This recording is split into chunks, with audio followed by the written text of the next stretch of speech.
This is a special presentation from UFC Fight Pass. Step into our world at ufcfightpass.com. For our main event of the evening, 30 years old is Luca, the Duke Iovine. 24 is Nathaniel Wood.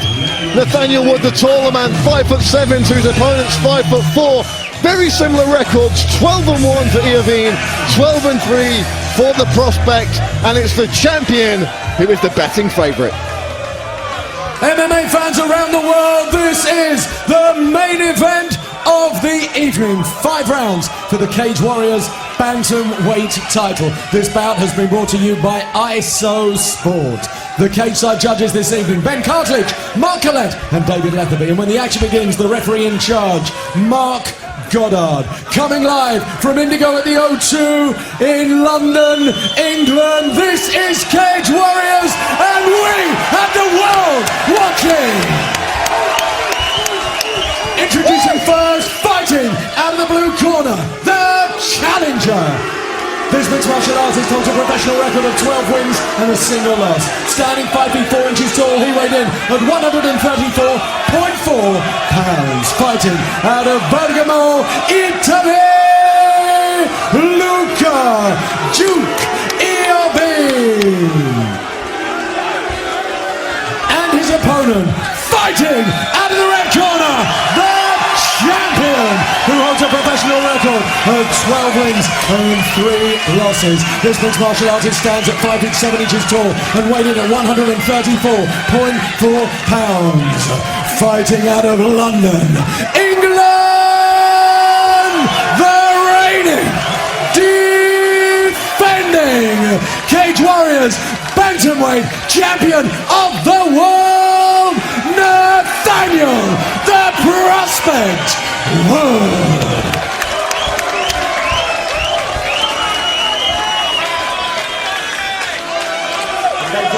On the rules of fight, remember, you listen to me at all times, you keep yourself protected. When I say stop, you stop. If you want to touch gloves to me now, let's do this. The best referee in the business today, Mark Goddard, with the final instructions, the lovely Edith, letting us know it's the first of 5 5-minute rounds, if they need them, in the Cage Warriors bantamweight division. Nathaniel, the prospect, Wood, in the black and white trim. Luca, Duke Iovine, also in the black and white trim. And we are underway. Oh, good strong kick early from Wood. If you hadn't noticed from the tail of the tape, you will have at the stare down there. Nathaniel Wood is considerably taller than Iovine. And that right low kick from Wood already causing some problems for the Duke. Yeah, you know what? It's placed so low down towards the ankle. Usual target is the thigh, the upper thigh. He's going down to the calf and the ankle. It's really sucking the base away from the Italian early. Brad Wharton and Josh Palmer privileged to call the action here. It's the main event of Cage Warriors Super Saturday. Nathaniel, the prospect, Wood, Luca, the Duke Iovine. Unbelievable! Wow, I barely saw that connect. I was just going to say, you've got to watch the hooks when you get in the pocket with Nathaniel Wood, and look at that.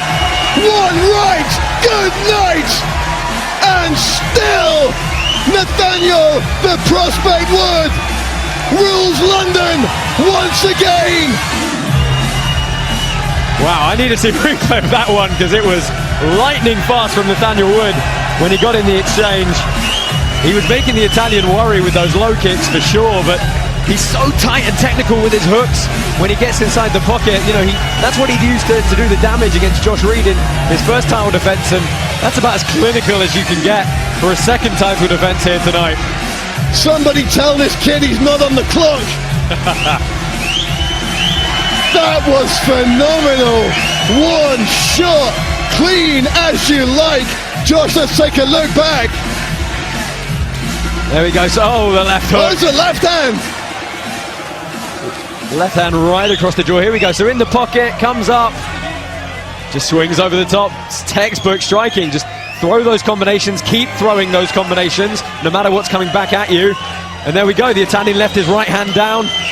The left hook finds the mark. Great stoppage there from Mark Goddard, immediately in to protect the fighter.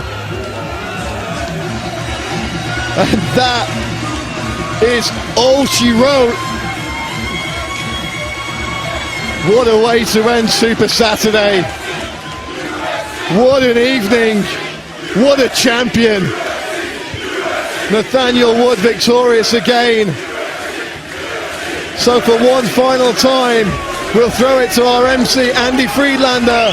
And once again, he will make it official.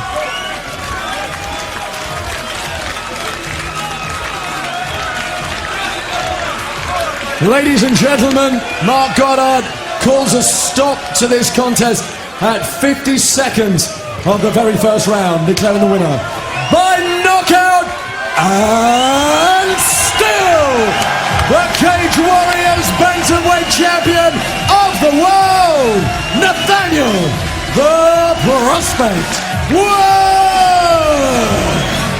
That belt is his. Come and take it. Bantamweights of the world, take note.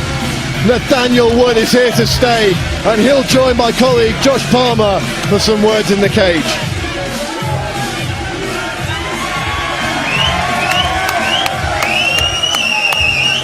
I'm here with our bantamweight champion, Nathaniel Wood.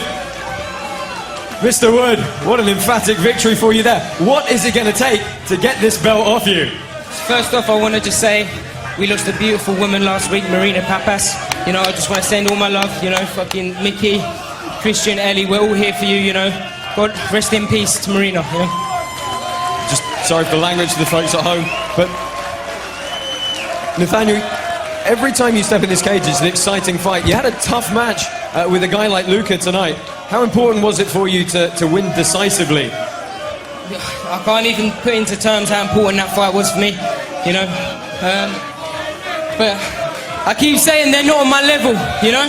You can bring them in, you can bring whoever you want across the world, they're not on my level. Introducing first, fighting out of the blue corner. This grappler stands 5'7", weighed in 134.6 pounds. He holds a professional record, 3 wins, 1 defeat, 1 no contest, with 2 wins coming by way of submission, 1 via knockout. Training out of Fight Ready MMA, and fighting out of Phoenix, Arizona, Rafael Montini. His opponent across the octagon, fighting out of the red corner, is a freestyle fighter standing 5'9", weighed in 135 pounds. He holds a professional record, 3 wins, 0 defeats, with 1 win coming by way of knockout, 2 via submission. Training out of the MMA lab and fighting out of Phoenix, Arizona, Bautista. When we begin, your referee in charge of the actions, Ryan Brueggemann. Come to the center. All right, fighters, we went over your instructions in the back. Have a good, clean fight. You will protect yourself at all times and obey my commands at all times. Touch gloves now if you wish. Come out swinging.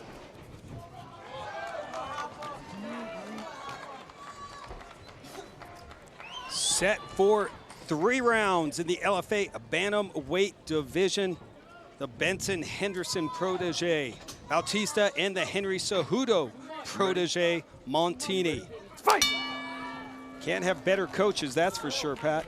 No, not at all. Those guys have a ton of experience working with numerous great fighters. Bautista in the red and black, Montini in the black. Montini has only fought once in 3 years. His last win came back in 2014. While Bautista has won 7 fights in a row dating back to his amateur career, 3-0 as a pro. Montini leaving his right foot behind him. Stance is getting very wide, which means it's tough for him to get out of the way of counters. If somebody is going to decide to counter him, that's what I mean. You can't move. Got to bring your back foot with you. Bautista lands a couple strikes early. Low kick from Montini.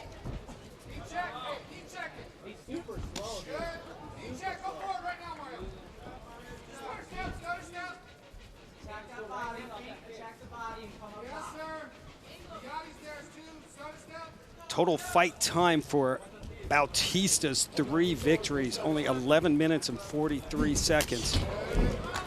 Hey, he pushes Montini back. Immediately through the good counter there by Montini. Bautista switched to southpaw and immediately threw the head kick. That's giving it away a bit early. Montini misses with the big shot, and again, the big whiff. Slightly telegraphed. A little bit. Oh, nice cup shot. Time. Playing the drums in here. That one echoed throughout the Comerica Theater. Let's go. Over here. All right. Relax. Oh, you could hear Bautista Listen to me. You got groan. 5 minutes recovery time. Take it if you need it. Okay? Stay here. It's okay. It's okay. It's okay. Just keep it up. Okay? Whoa! Time! Great audio from the crew. You good? You sure? Doug Deems in the house tonight, getting it done as always. Time in. Fight! And Bautista only takes about a minute to recover. I guess his cup's working, Pat. Yes.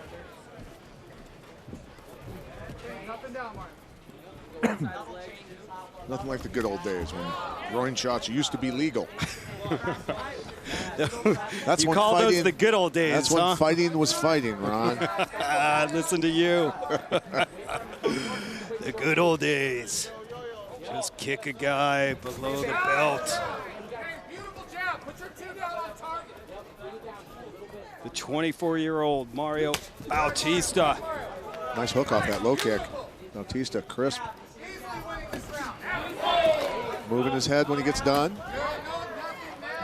Montini pushing the pace here now as we hit the halfway mark of round number 1. He's having trouble catching Bautista because, again, he's not bringing his back foot with him. He's not mobile. Really kind of a basic 101 footwork mistake. We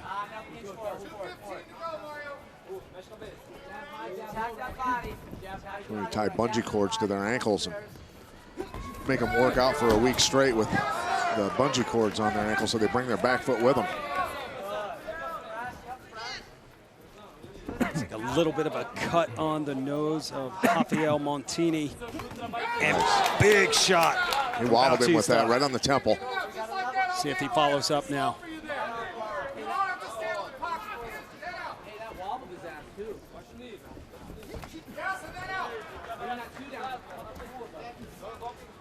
Bautista taking his time after landing that big shot. His corner says, keep it going, Mario. You're controlling the pace. Montini actually did a better job bringing his back foot with him that time and landed the right hand because of it. Montini clinches up, blocks the kick from Bautista. Montini gets a knee through. Takedown was shut down, though. Was that something just to distract Bautista, to spread his defense out a little more? Or was it a legitimate takedown attempt?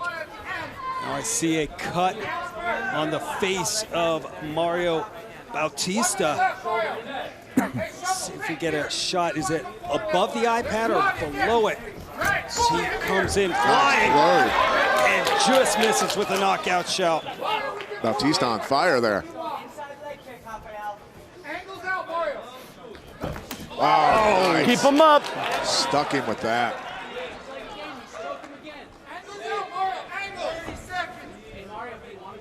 "30 seconds to go, round 1. Yeah, Bautista's cut above the eye, I believe, Ron. I think so, Pat. He continues to come in and throwing shots both downstairs and upstairs. Montini's showing a good chin, though. He's taking some heavy shots.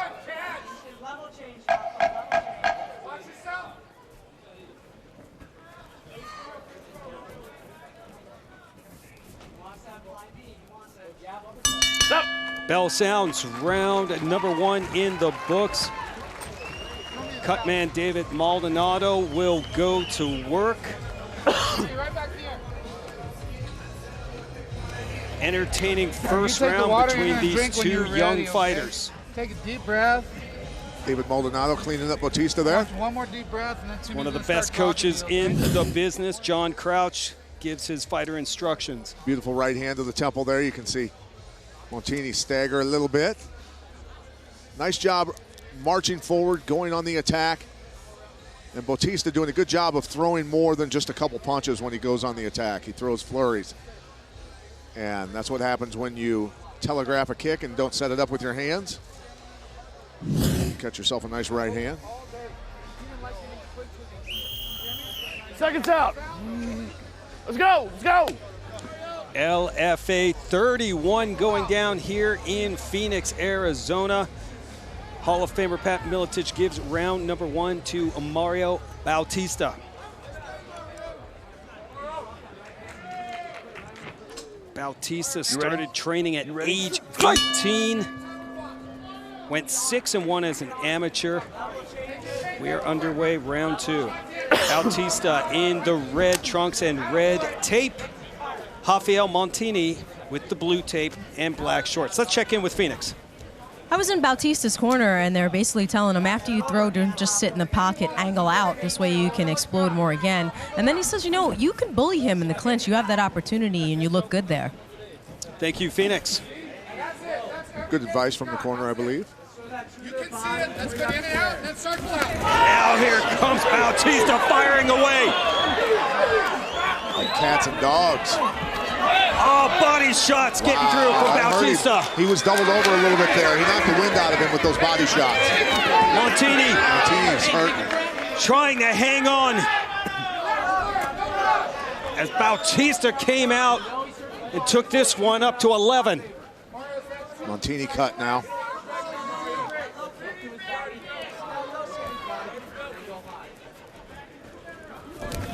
Another big right lands from Bautista. Bautista's putting it on him now. I think he gained a lot of confidence after that first round. Blood streaming down the side of the face now of Rafael Montini.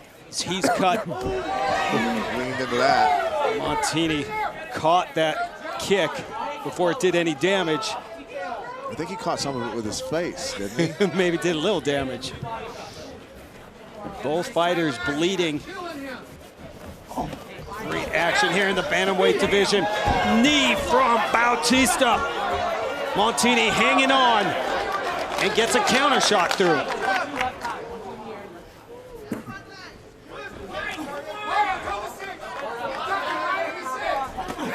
Uppercut from Bautista. Montini threw a body shot and then came upstairs with the left hook also and knocked Bautista off balance. Didn't hurt him.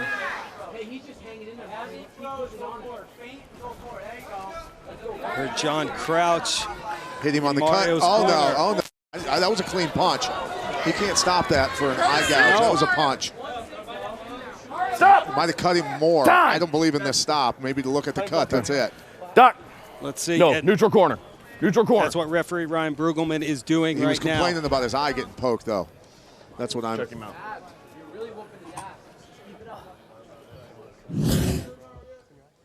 Let's check it out, Pat. Watch the flurry, the right hand that comes over the top here at the end. There it is. It's just a grazing shot, but those are the kind that can lay you open even more. Yeah, he was complaining that he got poked in the eye, but you couldn't really tell from that angle. He's saying he can't see. Right. A little bit, yeah. You can see a little bit. I need a yes or no right now. Keep going? Yes. Yes. It's okay for now. It's okay for now. Okay, let's go. All right. Over here. Back to your corner. Rafael Montini says he can go. We'll see if he can survive the attack of Mario Bautista.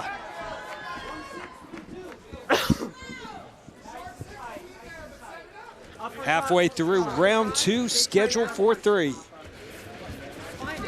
Bautista just staying in his face, shadowing him everywhere. And taking his time. High kick. Spinning back kick from Montini. Paid the price for it, too. Bautista makes him pay.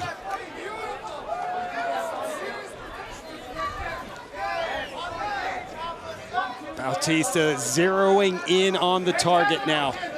Under 2 to go. Well, nice. Low with the kick and then flurried upstairs. 2 quick punches. Just misses with the uppercut. Beautiful job of changing up levels of attack. Montini's face is a disaster right now. No disrespect. Just saying. That right hand, 2 right hands on that cut right eye. He's hurting. Oh, Montini's in trouble. Bautista looking to finish this fight. Montini just not offensive. not enjoying his evening at all. No. Tough way to make a living. If you're losing. So body shots followed by shots upstairs from Bautista. Montini shooting in desperately. Nice, hipped into him beautifully, did Bautista. Shut that down. Montini not driving through his takedowns. Under a minute to go. Second round just dominated by Mario Bautista. Said he was going to put on a show for his Access TV Fights debut, and so far he's following through.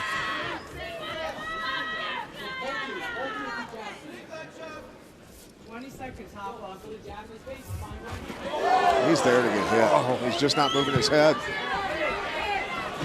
There, he ducked out of there. Somehow Montini hanging on. He chased him across the cage while punching him.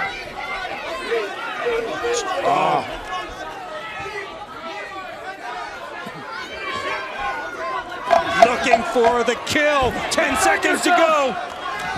Bautista high kick blocked by Montini. What heart shown by Montini. Somehow Rafael Montini survives that second round. Let Dave do his job. Check him out, Doc.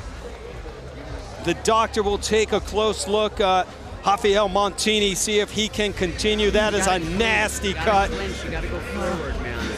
But he's got one of the best in the business in David Maldonado going to work on that cut. Earning his paycheck.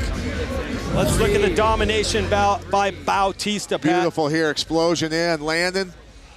Montini trying to punch back, both guys throwing, but Bautista here changes up to these body shots when he ties up with him, and that doubled him over. He hit him in the solar plexus a couple times. There's the spin technique, kind of a Hail Mary when you're losing the game type technique. And big right hands landing on that cut over and over. Bautista doing a beautiful job of targeting that laceration over Montini's eye. And Montini doing his best to survive. And he's not going to survive, Pat. He survived the second round, but they have waved off this fight. No matter who did that, it was a wise decision. Rafael Montini unable to answer the bell. Mario Bautista victorious. UFC 321 is going down tomorrow. In your main event, Tom Aspinall defends his heavyweight title against Ciryl Gane. Let's take a look at the odds courtesy of our friends over at DraftKings Sportsbook. The reigning defending champion Tom Aspinall, a pretty decent favorite at minus 355.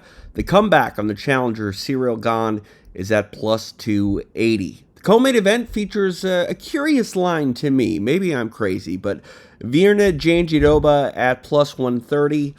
I know it's just a slight underdog, but I like her in that fight against Mackenzie Dern. Dern is the favorite at minus 155. A huge favorite is Umar Nurmagomedov, minus 625 on him. The comeback on Mario Bautista is at plus 455. Alexander Volkov, he is at plus 185. Jailton Almeida, the favorite, at minus 225. And we kick off the main card with Alexander Rakic at minus 105. Pretty much a pick'em fight with Mirzakhanov, who is also minus money at minus 115. DraftKings Sportsbook is the official sports betting partner of the UFC. Right now, new customers can bet $5 and get $300 in bonus bets if your bet wins. Download the app now and use code FIGHTPASS when you sign up. DraftKings, the crown is yours. Kaline Medeiros, 14 years, the elder, 38 to Mackenzie Dern's 24. Both stand 5 feet 3 inches tall and both on weight. 115.9 for Dern, 115.8 for Medeiros. For our co-main event introductions, here's Joe Martinez. And now, ladies and gentlemen, we are set to go with our co-featured bout of the evening. 3 rounds, this scheduled in the strawweight division. Introducing to you first, fighting out of the blue corner.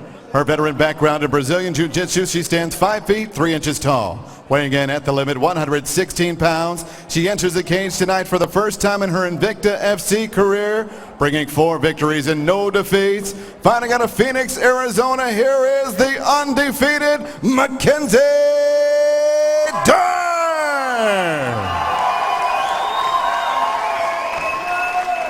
And her opponent across the cage, fighting out of the red corner, a mixed martial artist standing 5 feet 3 inches tall. She weighed in officially 115 3/4 pounds, and in 13 professional bouts, has 8 victories and 5 defeats. Fighting out of Boston, Massachusetts, here is Kaline, Dark Angel Medeiros.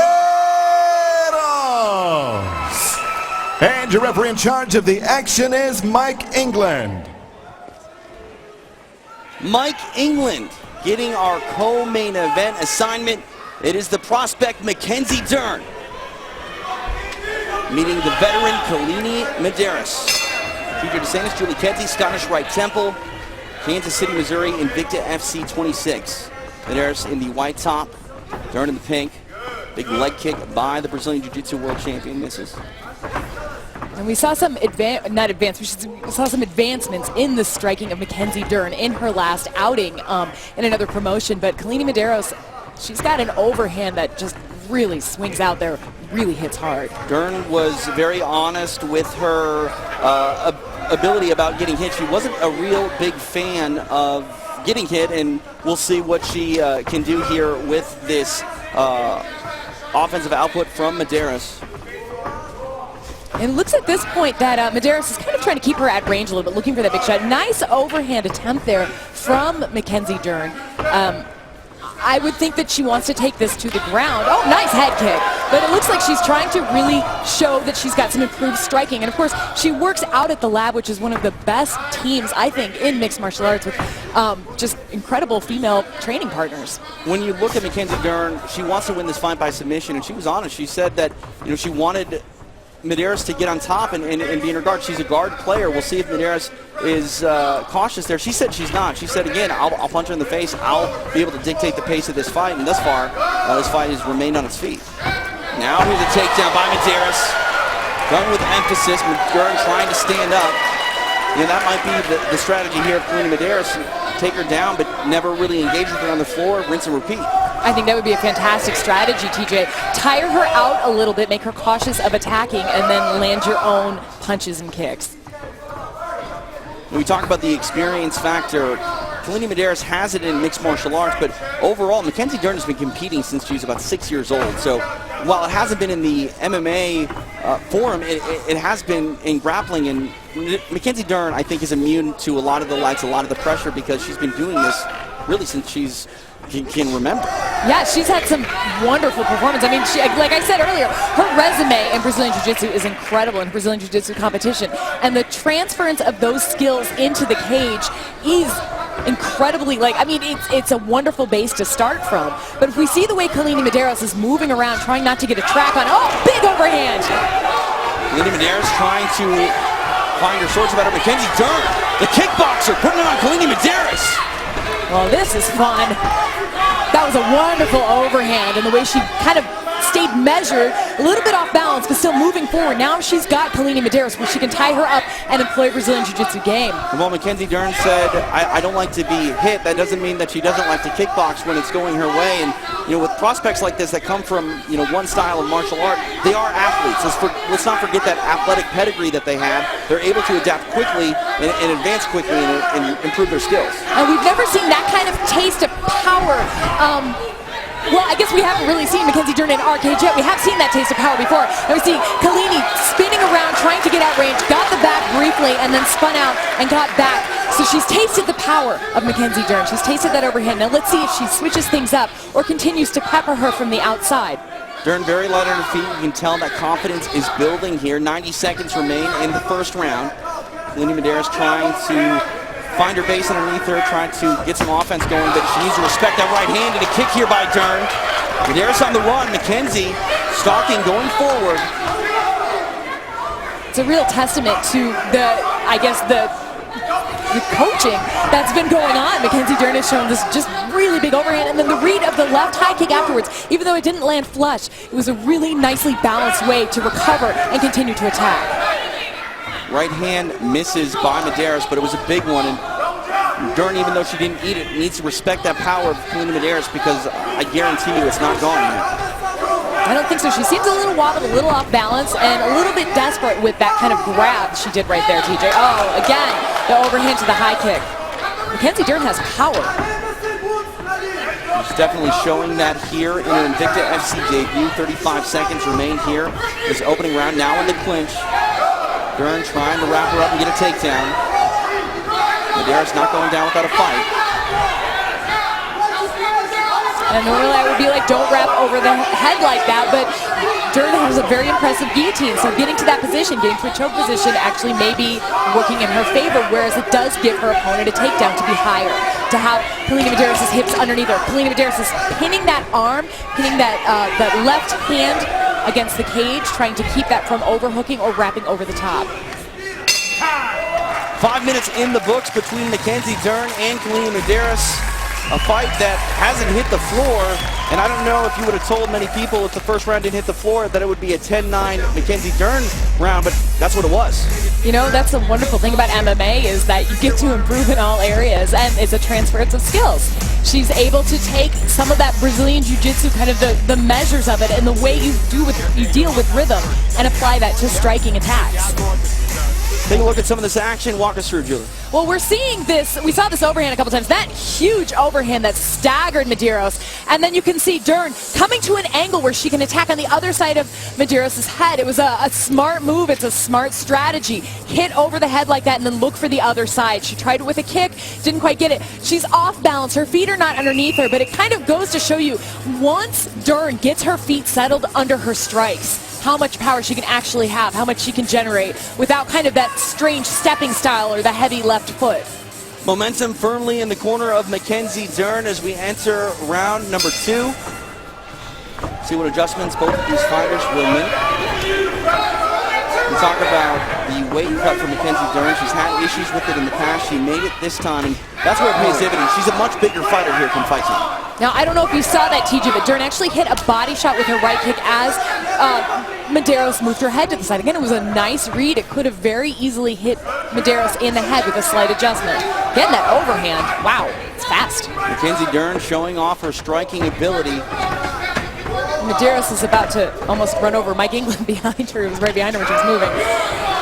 Medeiros is staying on the outside. She's doing quick feet, trying to find an angle, but her overhand is lacking kind of the arch in order to get over Dern's tall shoulders. Talking about the weight cut of Dern, she said that she started camp around 140 pounds, and she looks like a bantamweight in there fighting a strawweight. She does. You know, she's stepping, like I said, it's an awkward step. I feel like if she gets her hips a little bit more underneath her, but again, maybe she doesn't need that. She seems to be generating enough power as it is. Medeiros obviously thought a lot about this fight and preparing. Now she needs to be defensive here, trying to catch the kick here of Dern. I just can't imagine Medeiros really thought that she would be having to be defensive in a kickboxing fight with Mackenzie Dern. Well, you know, it goes to show you that MMA just can do anything, can't it? I mean, these fighters have all the potential in the world to change everything in a second. And you see Medeiros is holding the leg. She's not quite to a treetop there, but she's lifting the leg up, and that does slow down the power of of Dern. Kaline trying to make Dern feel her pressure, trying to control her posture up against the fence. It looks like there may be a little bit of swelling under the eye of the left eye of Medeiros. She's tied up right here, which is a strange place to want to be, but she's, you know, double underhooks right there. Does kind of give up a throw, a hip toss, but I don't know that Dern is able to get that just yet. It looks like she's almost trying to climb the back of Medeiros. Medeiros trying to secure this position and not be bullied by Dern, who has her back against the fence. Big swing and a miss by Mackenzie Dern, now back in space.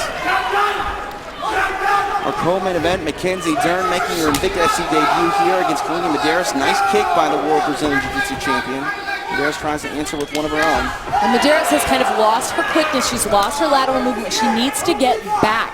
Even though she was getting hit, she's going to get hit even more if she stays right there in the pocket. Her head movement and her foot movement, or her leg movement, I should say, needs to improve, needs to quicken up again. We talk about the overhand right of Kaline Medeiros. She's thrown it, but she hasn't really set it up. Would you like to see Kaline make some sort of adjustment on her feet with her punches? Yes, sir. I would like to see her elbow get a little bit higher as well on that right hand. If she wants to throw it, she's got to throw full commitment and try to reach over the top. It is hard against a taller fighter to get that, especially one who's throwing overhands. Oh, wow, guillotine attempt there. Standing guillotine attempt there by Dern. Tied up and now back up against the cage. You can see Dern was trying to push on, and I think her corner was calling for elbows right there, bracing that face off instead of grabbing it. You see the composure of Mackenzie Dern looking over at her corner, giving them a nod, agreeing with the strategy and advice that they're telling her.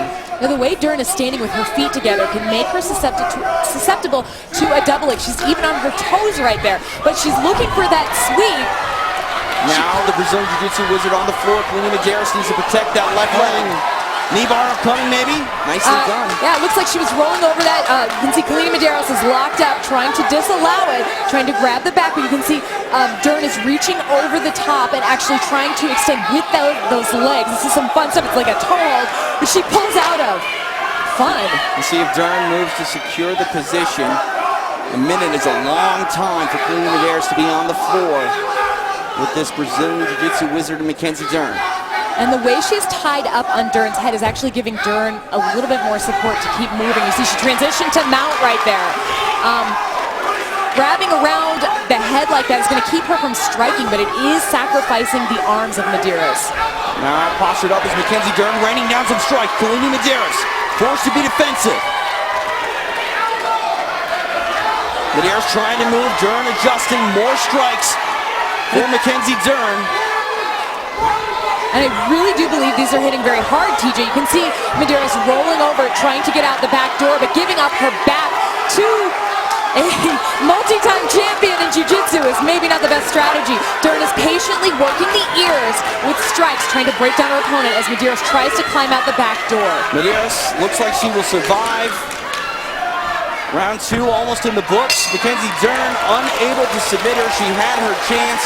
Bit of a moral victory for Kaline Medeiros, surviving that sequence on the floor, but definitely not the second round and not the fight thus far that Kaline Medeiros wanted. Yeah, possibly a moral victory, but you saw she was still on her knees after the bell rang. It took her a second to get to her feet. She is lumped up there in the ITJ and probably in the body as well. I think she's taken quite a bit of damage. Testament to those overhand rights. We'll see if she can make the proper adjustments to pull off something, but this is Mackenzie Dern's night thus far. Her Invicta FC debut is going just the way I think she wanted to this one. It is, and I mean, what a great matchup for her. This is incredible. Looking at the fence work that was going on there, you see Kaline trying to reap her to the ground. Mackenzie hits the ground, immediately starts attacking that leg. It looks like she's going for a heel hook at first, then she rolls over to try to get the the knee bar. She ends up in mount at the end of this with some striking. Again, she's holding mount well. The strikes are maybe not as powerful as you would think, but then you see the face of Kaline Medeiros and you see, wow, those are really getting through. Punch of gloves, third and final round here between these two strawweights. Our co-main event, Mackenzie Dern up big after 10 minutes. Kaline Medeiros, the former title challenger, eats a hard right hand by Dern. Oh my goodness. Kick followed up by Dern. Huge takedown by the Brazilian. Now that is the game that Medeiros is wanting to play, I think, from the beginning. See if Kaline can get it going. She's going to need a stoppage, though, if she wants to save this fight. She ate a pretty big shot there at the beginning of this round, though. Dern still coming forward. Beautiful kick comes high. Medeiros forced to cover up, eat some punches, now back in the clinch. You can hear John Crouch yelling for two-step, yelling for a cut-off of the angles. And now Dern has her up against the fence. They're calling for those knees to the body, calling for her to keep working. Now her head is down very low and she's fishing for that leg. They're telling her to switch to the double leg right now. Kaline trying to muscle her way out of it. She does. It's a problem when you overreach, TJ, and you don't have the right position. You do need to switch to a double leg if you don't have that high crotch. Medeiros holding this position. Dern trying to reverse. At this point, I don't know what Medeiros would want to do. I mean, she hasn't had the success that maybe she thought she would on the feet. But here, time is not on her side. She can't afford to waste this much time in the clinch if she wants to try to win this fight. No, I think sometimes you don't think strategy and you're just like fight. At a certain point during a match, especially when you're down on the cards and you know you are, you're just going to fight and you're not going to think about what's smart. Knees on the inside here by Medeiros. You can hear John Crouch just yelling out some really fantastic advice, very loudly, projecting it all the way across. And he's saying that Medeiros just wants to survive. I think Medeiros is doing smart things in the clinch. She's just not quite being offensive enough yet. She is throwing punches and kicks, but nothing big enough to finish it yet. Punches and knees. Still staying inside this clinch is Medeiros, controlling Dern. Dern really able to do a lot of things that fighters can't do here, that aren't, you know, really advised, but because she's such a grappling phenom, that she can do some things that might be mistakes for other fighters and still get away with it. Yes, she absolutely can. I mean, if she's stepping the wrong way or putting her feet together and she gets taken down, all the better for her, unless she's dumped and the opponent walks away, which is what Medeiros was doing. You know, Mackenzie Dern's not exactly keeping her weight down low. It's almost like she's tempting that takedown, or she just doesn't have the experience yet on the fence fighting. Now, she took almost some big hard shots there, got back out. Dern threw a big right hand of her own. We've seen that all fight. It has landed. A lot of people talking about the progression of Mackenzie Dern, and it has been on display here tonight inside her Invicta FC debut. There's that right hand again. Medeiros wisely circling away from it. Under 2 minutes left here.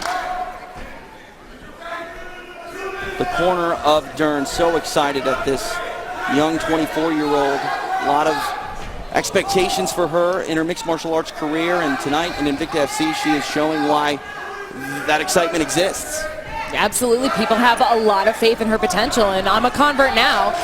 You know, again, the striking it's landing well. It's maybe not necessarily looking as pretty or as powerful as it could be, but that tells you what it could be in the future. Now, she just turned her back to her opponent, like to the cage, and yet I don't think she feels like she's in danger. She looks like she's inconvenienced and tired more than anything.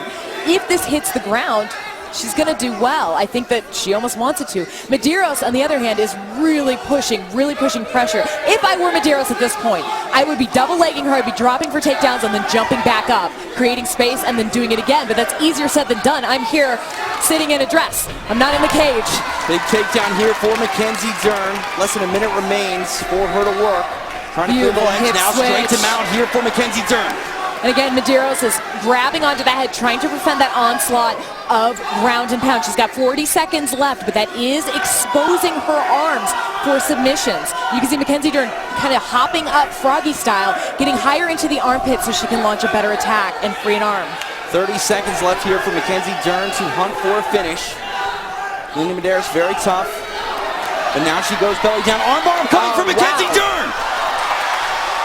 Mackenzie Dern taking that arm home. Kaline Medeiros taps. It is done. Wow. Mackenzie Dern victorious in her Invicta FC debut. That is why people are excited for this Brazilian Jiu-Jitsu phenom. Mackenzie Dern via submission late in round number 3. What a statement tonight. She embraces former champion Benson Henderson, Mackenzie Dern. Very happy with this performance, as she should be. Julie, that was really, I think, what a lot of people wanted to see from Mackenzie Dern. She was offensive on the feet, offensive on the floor, and also she had counter offense as well. We really saw the full gamut of mixed martial arts from this young 24-year-old. We saw the gamut of mixed martial arts, and we saw how much she's going to improve, TJ. How much confidence it gave her to get those hard strikes, to really get the fight into deep water, to continue to move, and to get the finish at the end. Mackenzie Dern showing that she is much more than just a Brazilian Jiu-Jitsu player on the feet. She lumped up Kaline Medeiros, but on the floor, she showed why she should be regarded as one of the best BJJ practitioners in mixed martial arts. Victorious is Mackenzie Dern in our co-main event. For the official time of the stoppage, here's Joe Martinez. Ladies and gentlemen, the end comes officially 4 minutes, 45 seconds, round number 3. Submission by armbar for your winner. She is still undefeated, Mackenzie Dern! Amy Montenegro, 34 years old, the Brazilian, 29. Jandiroba came in on weight, 114.3. Montenegro a bit short, 117.6 for the Resurrection. 11-0 is Virna Jandiroba, 8-2 is Amy Montenegro. For our official introductions, here's Joe Martinez. And now, fight fans, we are set to go with our next bout tonight. 3 rounds this scheduled in the strawweight division.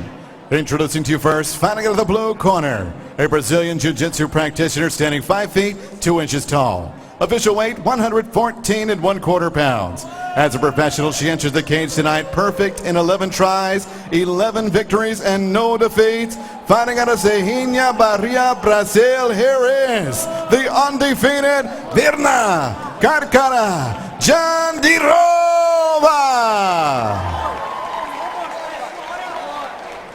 And her opponent across the cage, fighting out of the red corner, a mixed martial artist standing 5 feet 3 inches tall. She weighed in 117 1/2 pounds and in 10 bouts has a record of 8 victories and 2 defeats. Fighting out of Seattle, Washington, here is the Resurrection, Amy Montenegro. And your referee in charge of the action is Greg Franklin. Greg Franklin getting this assignment. It is the undefeated Brazilian, Virna Jandiroba, and the Resurrection, Amy Montenegro. TJ DeSantis, Julie Kenzie inside the Scottish Rite Temple, Kansas City, Missouri. Very low stance for Montenegro, almost crouched down like that, like she's expecting to be shot on. Nice body kick there from Jandiroba. Jandiroba very aggressive. Of her 11 wins, 6 of those wins have come by first round finish.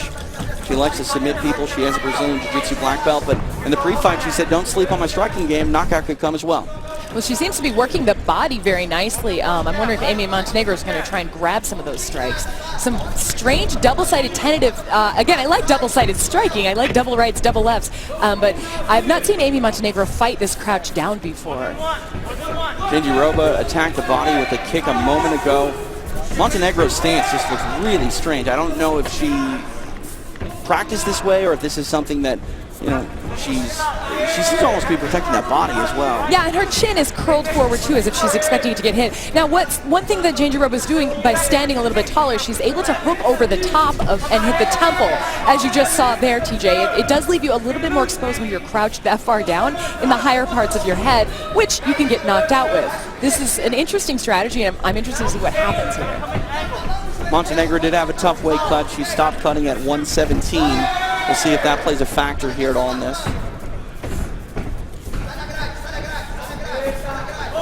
Jandiroba standing southpaw. Kick comes high. And I think catching those kicks is a smart strategy for Montenegro. Not necessarily to go to the ground with the Brazilian Jiu-Jitsu black belt, but to at least take her down, take some of the wind out of her sails, and see if that made gas tank. Bell, Amy Montenegro, well studied in the art of Brazilian Jiu-Jitsu, a purple belt. Pawing the jab is Montenegro, easily now taken down by Jandiroba. Beautiful shot from the outside by the Brazilian. Now setting up inside. And she curled that leg in, really did a nice hook, went to the ground like butter. Moving to side control right now, and she seems to be just moving very slowly. You can see Montenegro trying to push up and keep the balance off of her. However, Jandiroba was able to get under the head and put pressure on the neck of Montenegro. Montenegro's out of that. She's framing up with her hands to try and keep that kind of head from being trapped. So she could possibly look for a backdoor escape or a way to roll up into a single leg. Knee on belly for a brief moment for Jandiroba.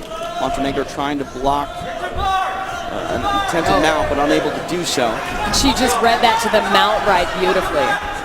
Montenegro in a lot of trouble here. She needs to be very careful. Armbar coming for the Brazilian. Oh, that is set up, TJ. Amy Montenegro taps Virna Jandiroba. Wow. Victorious.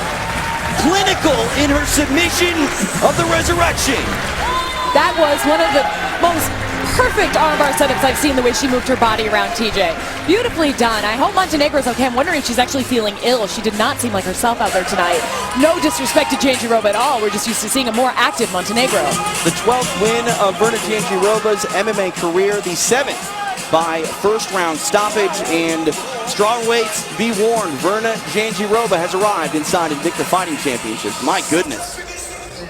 That was like a textbook old school jiu-jitsu. She did the takedown with the curl, came around to side control, read the position, came over to mount. I'm saying the replay before it's even up there. I should just wait till they put it up there, TJ. Virna Jandiroba, well worth the wait. I mean, she's had to wait a while, and she finally got it done. Let's take a look, though, at this fight here, Julian. All right, let's watch that. So we're seeing the double-sided and kind of switching stances of Montenegro, a little bit heavier footed than we're used to. She looks very tired.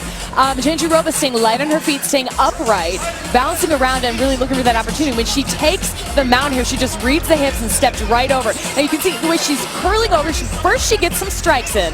She basically tenderizes the meat, I like to say. Curls herself around, keeping complete pressure with her hips, and then just pulls a beautiful armbar. Textbook. We're seeing some really technical, beautiful finishes tonight. Joe Martinez has our official time of the stoppage. Ladies and gentlemen, the end comes officially 2 minutes, 50 seconds, round number 1. We have a submission by armbar for your winner. She is still undefeated, Virna Jandiroba. Ladies and gentlemen, this is the main event of TKO 48. 5 rounds for the TKO World Heavyweight Championship. This bout proudly brought to you by Playground Poker. Mesdames, Messieurs, c'est maintenant l'heure de la grande finale de TKO 48, 5 rounds pour le championnat mondial poids lourd TKO. Une présentation de Playground Poker. Ce combat est sanctionné par la Régie des alcools, des courses et des jeux sous la supervision de M. Michel Hamelin. Your judges for this bout, les juges pour ce combat, M. Richard Blouin, M. Pasquale Procopio et M. David Terrien. Your referee, votre arbitre, Mr. Jason Herzog. Introducing first, the challenger, fighting out of the silver corner, wearing green and yellow. He holds 8 wins in 9 bouts, 7 coming by way of knockout, and 1 by submission. Tout d'abord, dans le coin argent, l'aspirant, portant la culotte verte et jaune. Il compte 8 victoires en 9 combats, dont 7 obtenus par KO et 1 par soumission. From Patos de Manos, Brazil, standing 6'4" and weighing 246 pounds. De Patos de Minas, Brazil, mesurant 6 pieds 4 pouces et pesant 246 livres. Hodgers, the Tiger Sousa!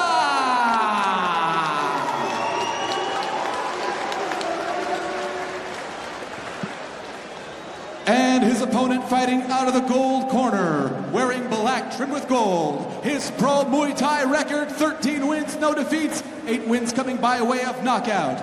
As a mixed martial artist, his record reads 2 wins and no losses, with 1 coming by way of knockout and 1 by submission. Son adversaire dans le coin or, portant la culotte noire et or, en boxe taille professionnel s'affiche 13 victoires, aucune défaite, 8 victoires obtenues par KO. En MMA professionnel s'affiche 2 victoires, aucune défaite, 1 victoire obtenue par KO et 1 par soumission.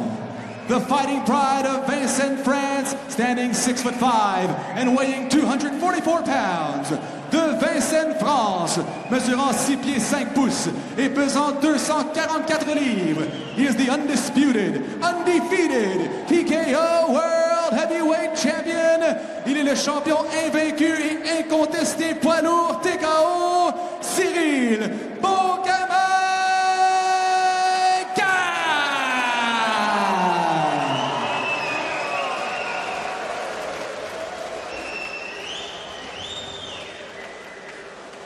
Fighters gone over the rules in the back. There were no final questions from you. If you want to touch gloves, do it now. Come out ready to fight. Instructions. Almost 500 pounds. Round 1 of a scheduled 5. As we look at the tail of the tape, a 4-inch reach advantage for the champion, Ciryl Gane. 500 pounds of dude in there. Whoa. Yikes. Main event. It's been a wonderful 5.5 hours of fighting. It certainly has. The champion, Ciryl Gane, in the black with gold. Hodgers, Sousa. You see that game in and out. Oh, you imagine if that connects. That in and out game. Light on his feet for a big man. He just covers distance so quickly, as you pointed out, for a big guy. Yep. Oh, baby. You just look at how supple that jab is up and under. Hands very low for Gane, though. That invites the punch, and then you move away, make him miss, only by a bit. and then you bounce back into land. And the hands down offers a target. And if I want you to punch me, like you'll notice people say, hey, the hands are down, punch them. Well, I want you to do that. You know, the hands are down to draw your punches. Also, your peripheral may not even follow all the way down. You may not be able to see those hands down that low, so they come at you from strange angles. That's how that jab got in underneath. And there again. So punching from your hip, apparently it's a mistake. It's not if it's planned. This whole game has been designed to take advantage of things that you think aren't sound and use them against you.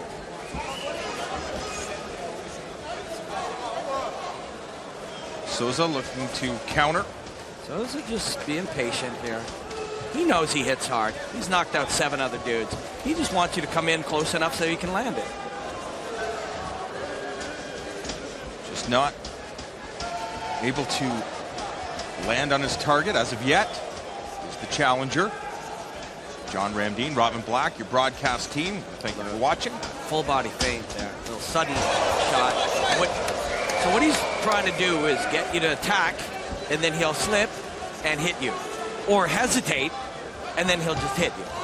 Both work well for Ciryl Gane. Both of them are part of the game. See his feints drawing. Get a reaction. Yeah. And then he takes advantage of that reaction.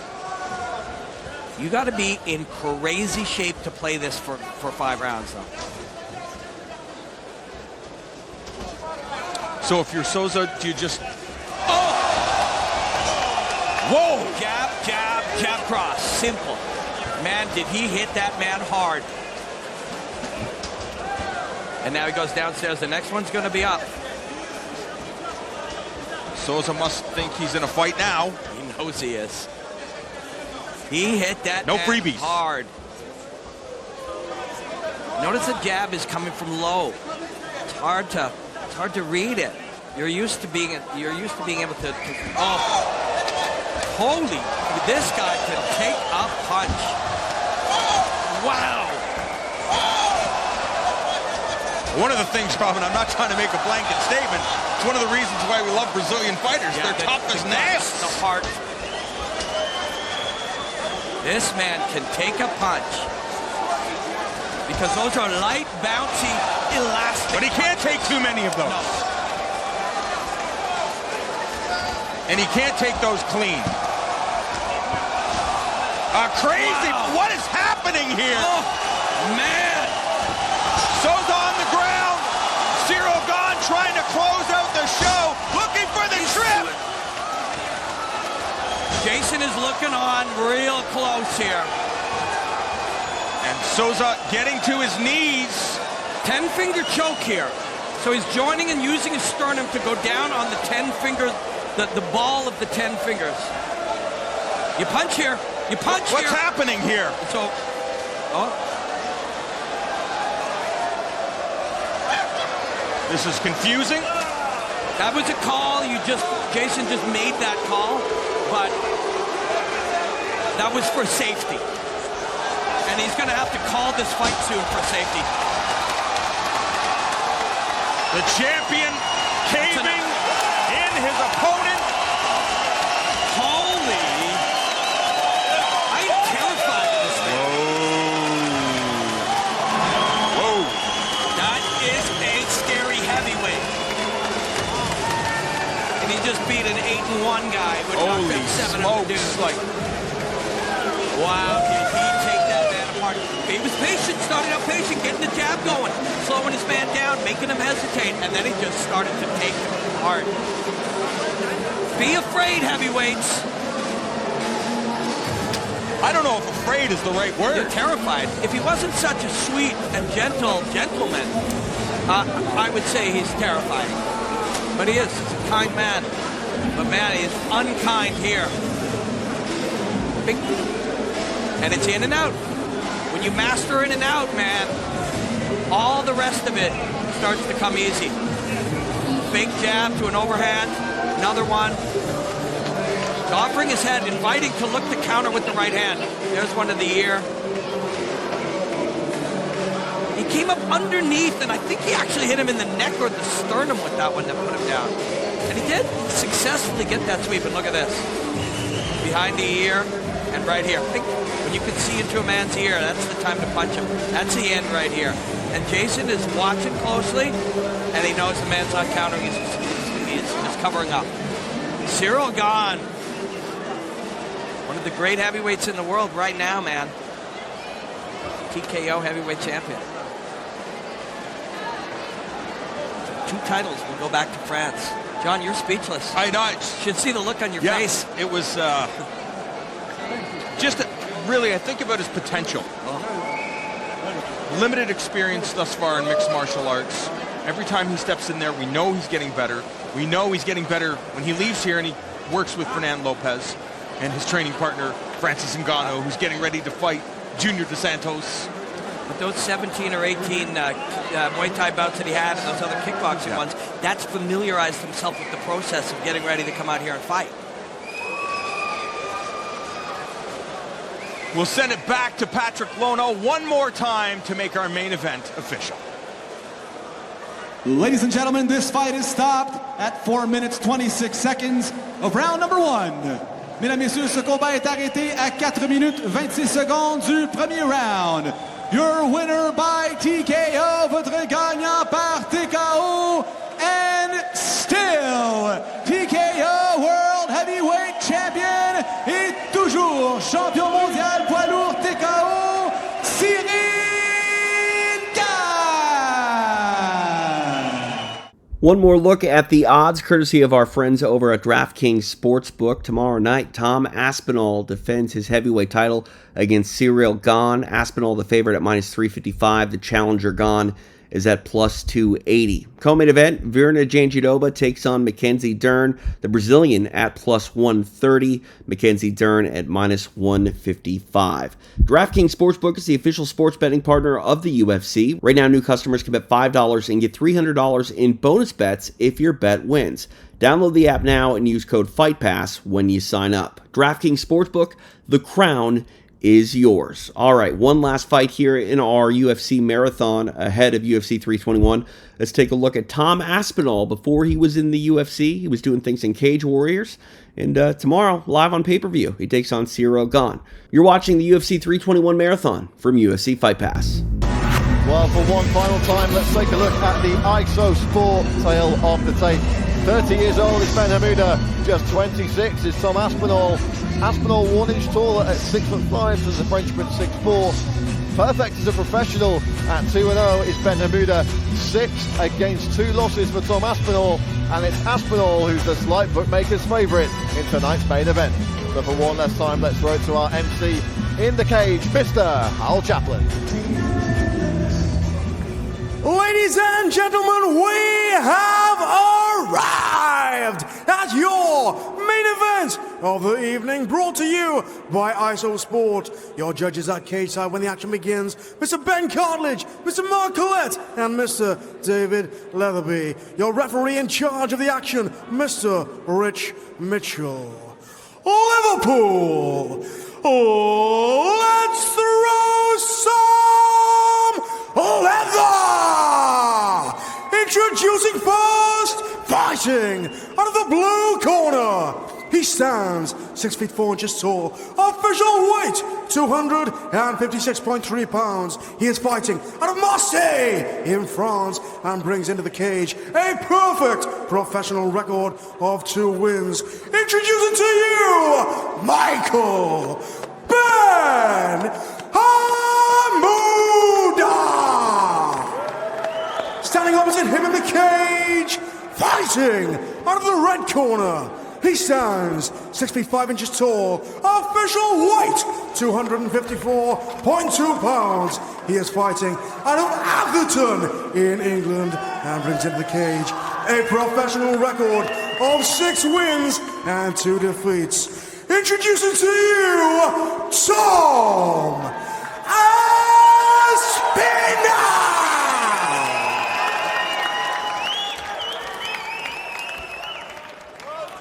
Gentlemen, centre please.